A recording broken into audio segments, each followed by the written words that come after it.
We begin with that wide-scale invasion into Ukraine. Russia has attacked the country by land, air, and sea.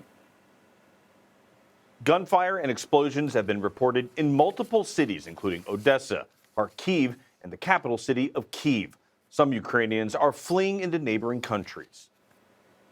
President Zelensky has declared martial law, but is urging citizens to remain calm. He's also calling for reservists between the ages of 18 to 60 to come forward and fight for their country. Meanwhile, we're learning at least 40 Ukrainian soldiers have been killed and dozens more wounded in the fighting. Meanwhile, President Putin informed his nation of the attack by television Thursday morning.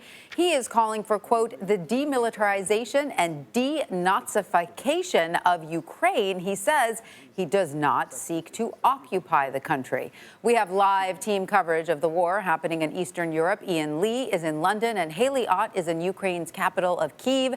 And that is where we begin our coverage. We begin with CBS News reporter Haley Ott. Haley, so we hope you are staying safe there in Kyiv. Can you describe what you're seeing on the ground? And do Ukrainians you're speaking with seem at all stunned at this turn of events? Good evening. Well, everyone that I spoke to up to yesterday never expected this to happen. They all said this would be the worst case scenario, that there would be a full-scale invasion of the country and that Kyiv, the capital city, would come under attack. And yet they woke up this morning to booms across this city and they responded. You saw photographs of backed up highways with cars trying to get out of the city. I went to a gas station this morning. There was a line down the side of the highway, people trying to fill up their tanks to move out of here. People have taken shelter in subway stations and underground car parks. So while they may have been surprised, they're certainly reacting now. Haley, Putin said his aim isn't to occupy Ukraine. He claims he was focused on peace in the Donbas region, yet we see troops throughout the country coming in on several fronts. Now, we know we can't trust Putin, but is there any indication of how long that these attacks might last?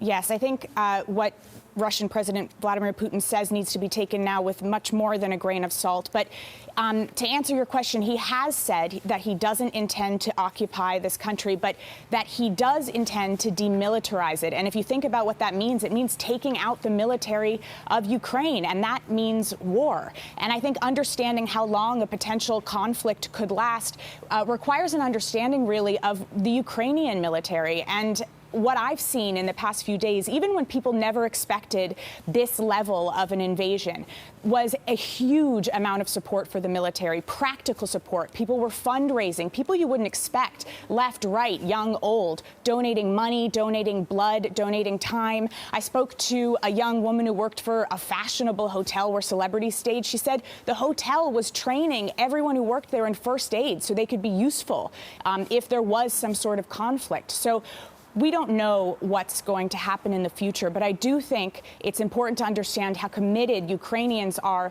to their country, to their military, and to whatever fight is coming ahead.